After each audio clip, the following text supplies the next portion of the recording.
Hello people, it's your boy Osman back again with another match preview. Manchester United take on Brugge in the second leg of the Europa League. The first leg finishing 1-1, 1-1. I can't get my other finger up. Anyways, so basically going into this game with an away goal, which is obviously a massive plus for us. To be fair, in the context of the two-leg system, the first leg result wasn't that bad. Obviously getting an away goal and bringing it back to OT, we should really be winning this game quite comfortably, but you should know, as a Man United fan, nothing is ever comfortable for us. You know, first and foremost, for me, personally, I think we underestimated Brugge a lot in the first leg.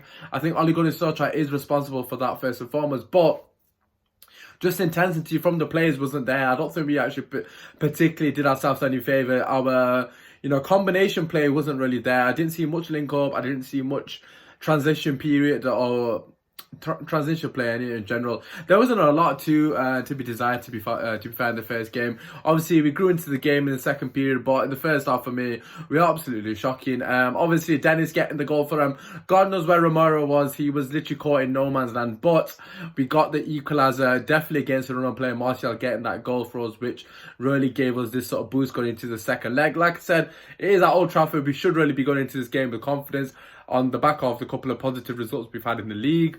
And in general, we should just be going into this game expecting to win, because like I said, we're at OT, and we've got a couple of decent players back. So first and foremost, obviously we haven't got the strength in depth, or the quality in depth, shall I say, to rotate our squad to the extent that we did in the first leg. And I think that was a massive mistake of Oli. Hopefully he's learned from that. For me personally, I would only make 3 changes from the lineup that played on the weekend. I would take Martial out of the team. I think he needs a rest. And the Everton game for me is a lot more important. Obviously the Europa League is important, but for me personally, I think Agallo, if fit to play 90 minutes, I think he's more than capable of causing them a problem up front. For me personally, I think Greenwood has to start. I've got a feeling Mata might play on the right wing. I really hope that's not the case. For me, Greenwood has to play, and then I'd keep James on the left wing, because to be quite frankly honest with you, you haven't got any other choices unless he was to put Chong in. But I just feel that's highly unlikely. Given how Oli has gone about this season, I don't think he's going to chuck Chong in. Although I would not be opposed to that. I think Chong probably could get a game, because James hasn't really covered himself in much glory. Although his last game in the league wasn't that bad. I thought it was one of his better games in the last couple of months. But anyways, coming to the midfield, like I said, I would only make the 3 changes. Then another change in the midfield. I take Matic out. I think he needs a rest. I know a lot of people saying if it's not broke, don't fix it. I agree with that. That's why I would rest Matic for the Everton game. I think I suppose you could do this either way. You could play Matic this game and play McTominay against Everton. But for me, I just think if McTominay's coming back, I don't want him to put himself into a game that's too much intensity, i.e. the Everton game away from home. So I'd put McTominay into this game, and I'll put Matic into the Everton game. Obviously, like I said, you could do it either way, but I definitely think Matic needs a rest in one of these games.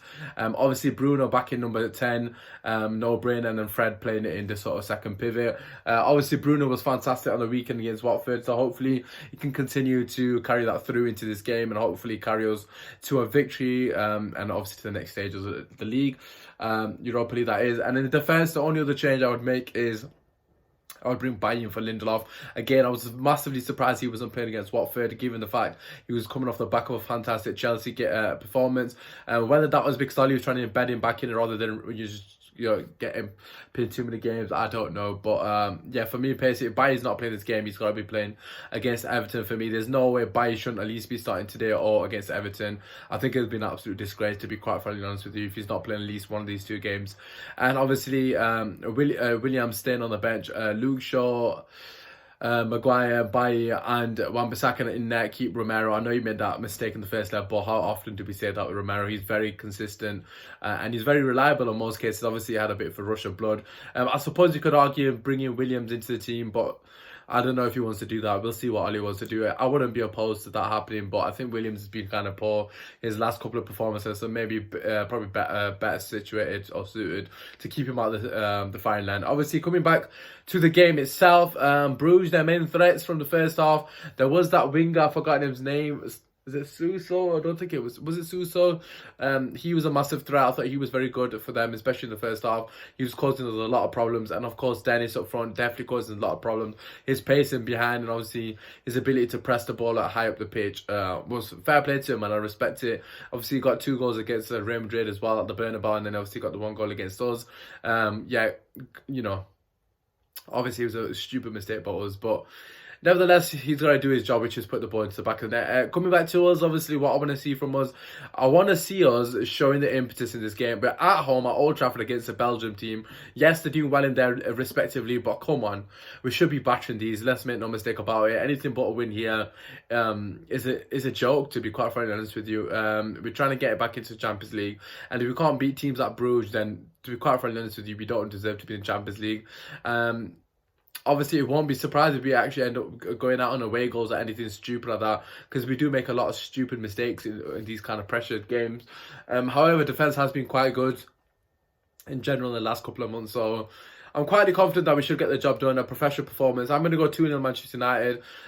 Hopefully a goal for Igalo, but honestly, I don't really care at this point who scores. I just want us to make sure we get ourselves off the line. I think Greenwood is going to be obviously important because he has that killer instinct, something that a lot of our players definitely do not have.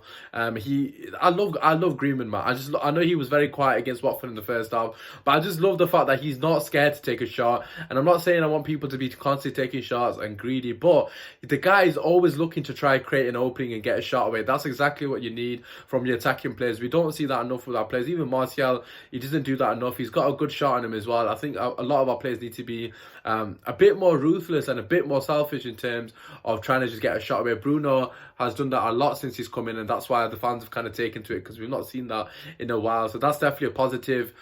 Moving forward, obviously, I just want us to see us play some good football and build the attacks quicker, man. Fred and Matic against Watford were pissing me off. The lack of intensity and desire to move the ball quickly was just poor. Like, they were moving the ball so slowly side to side. I want to see Fred do what he does best, playing the ball through the lines, breaking the lines, passing the ball to Bruno in those pockets of space, in the number 10 position. Stop being so passive when we are building attacks. It's too pedestrian-like. It's way too slow. And it's making it easy for teams to set up against us, giving them a lot of time to set up and anticipate what we are going to do. We need to be more adventurous going forward, and obviously we've got to be, we've got to be moving the ball a lot quicker, and of course, got to get people into the box, man. Again, something we are lacking at the moment. We're not getting enough people in goal scoring positions, hence why we are so heavily reliant on the likes of Rashford, Greenwood, and Martial for their goals. A lot of goals haven't come from midfield, and that's something that definitely needs to improve in the last couple of weeks of the season or months of the season. But yeah, going back to this game, this is a good opportunity for some of not fringe players, but some of the players to get some minutes in the leg and also get some confidence performances that will build confidence, hopefully going into a very tricky and difficult period for us in the Premier League. But yeah, so I'm confident going into this game. I'm going to say 2-0 Man United. I'm expecting it to be a professional performance. Obviously, we never know with Man United what to expect. But yeah, I'm hoping to actually see a good performance as well. In the Premier League at the moment, with the next couple of games, I'm not really bothered about the performance. It's all about the results, especially in this period of the season. But when we're playing against teams like Brugge, I'm expecting a performance as well as a result, as we should as a Man United. Start on the front four. It's Old Trafford. Do not let them settle. Get in their faces. Do not allow them to dictate the play like they did in the first set. That was embarrassing, to be quite frankly honest with you. The fact that we were sat back trying to counter-attack Brugge. Come on, man. We need to... Come on, it's not acceptable. Come on, it's Manchester United, Ollie. You gotta fucking play with some cojones. I'm not having that. Anyways, if you're new here, feel free to subscribe, drop a like, all that good stuff. Drop your comments, your opinions, etc. in the comment section. And also, yeah, going into the game, like I said, confident. Hopefully, we'll see some good football as well. Anyway, it's been your boy, Osman. Come United! Come on!